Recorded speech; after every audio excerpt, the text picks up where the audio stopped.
Jon Jones is set to face Stipe Miocic in November.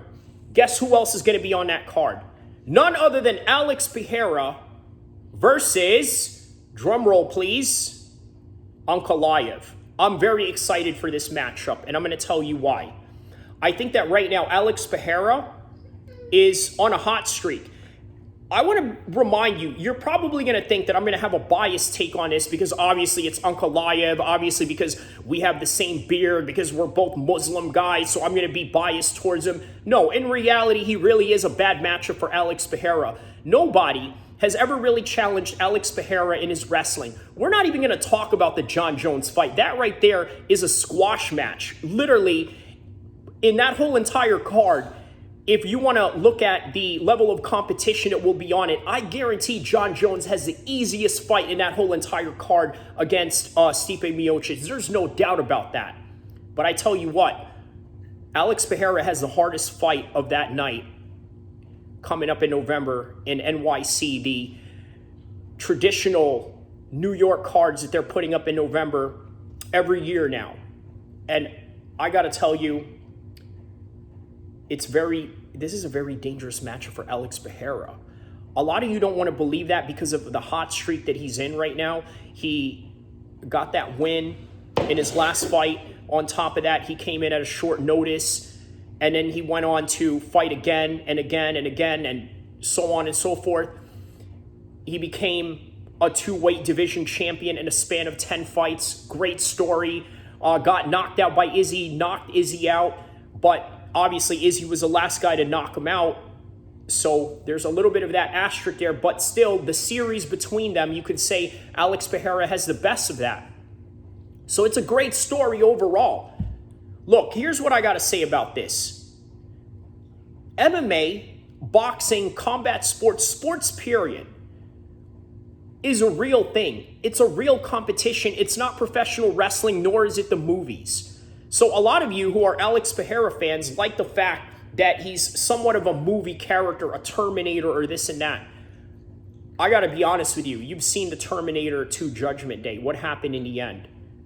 Arnold's character, the Terminator, terminated himself in that pit of lava and said, you know what? I'm no longer useful here anymore. I'm gone. Right? So even with the movies, the main character, the protagonist, still has this opportunity to die out and be gone from the film. That's just the reality of it. So what do I mean by all that? Ankalaev is a bad matchup for him. For one, not only can he go toe-to-toe with Alex Pereira on the feet because he has a very patient way of striking. I'm talking about Ankalaev, right? Very patient in the way that he methodically strikes. But not only that, in between those strikes, he uses combinations of setting up level changes in order to shoot for a single leg and double leg takedown. And guess what? He can also control you up top. I got to tell you, this right here is a very horrible matchup for Alex Pereira. But again, you never know. For all we know, Alex Pereira could just land a bomb on Ankalaev, and that's it. He's gone from there, right? It's a possibility. It's a fight. Anything can happen. Same thing with the Jon Jones fight and the Stipe Miocic fight. Although, I gotta say, there's a part of me that feels like Stipe Miocic is acting in possum, right? You've seen recent videos of Stipe Miocic going to a UFC event. He was walking like an old man, didn't look like anybody that was athletic, didn't look like anybody that had any type of spring to his step. Definitely not the freshest spring chicken out there, as that phrase goes, right? But again, highly unlikely. If by worse, I think that he'll give Jon Jones a good fight. But somewhere down the line, I just think that Jon Jones being a much more superior fighter, there is no way Stipe Miocic is going to catch up to Jon Jones in that fight in any kind of way. Meaning that he'll have great moments. He could rock Jon Jones a few times because you got to remember, Stipe Miocic is the real legitimate heavyweight in terms of being used to fighting in that body weight. John Jones, he built himself up for 3 years to weigh at 250, 260. And again, I understand there's some functionalities that come with his weight gain, but the aesthetic aspect that people are sort of, that people are body shaming John Jones for, there's some merit to that. And let me explain why. In other words, he's not a natural heavyweight. He literally bulked himself up just to have that extra weight and maybe perhaps to have a grappling advantage. So the way that I see that fight, I think that the grappling exchanges is going to favor John Jones. And guess what? Even in the grappling exchanges with the Daniel Cormier fight, John Jones had the advantage in that, and he showed why he had the advantage in that and why he was a superior wrestler.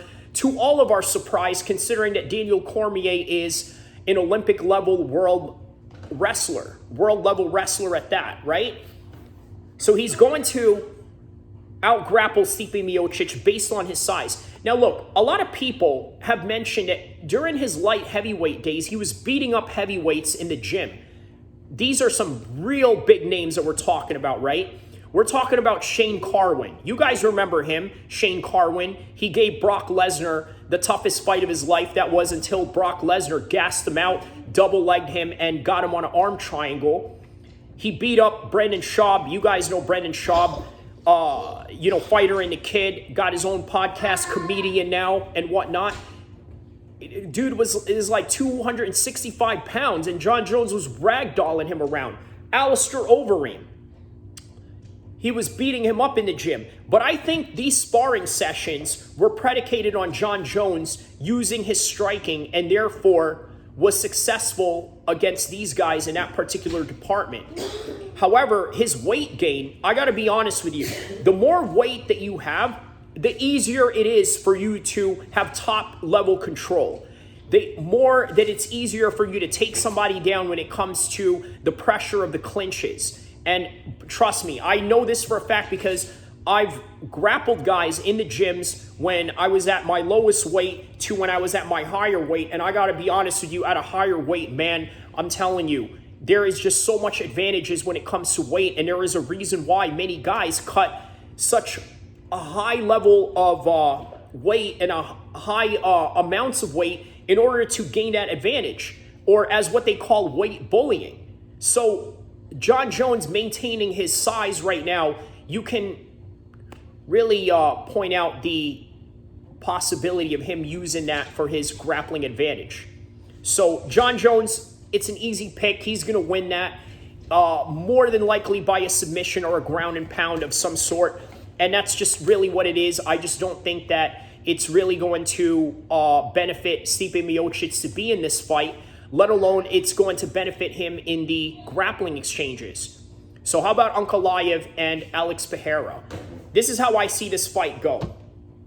They're going to have striking exchanges, which Ankalaev is going to do decently well. It's not going to be, let's say, the type of striking that Alex Pereira can offer, but it's going to be competitive. What I will say is that in between these striking exchanges, that Alex Pereira is going to succumb to the takedown and the grappling prowess of Ankalaev. So in other words, Ankalaev is just going to be a much more well-rounded fighter, and he's going to win this either by decision or a late stoppage of some sort. That is all that I have for this one. This breaking news of Alex Pereira taking on Ankalaev and John Jones taking on Stipe Miocic for the November UFC card. I will see you guys on the next topic, on the next video, and the next content. Like and subscribe, share, tell a friend to tell a friend. Inshallah, I'll see you on the next one.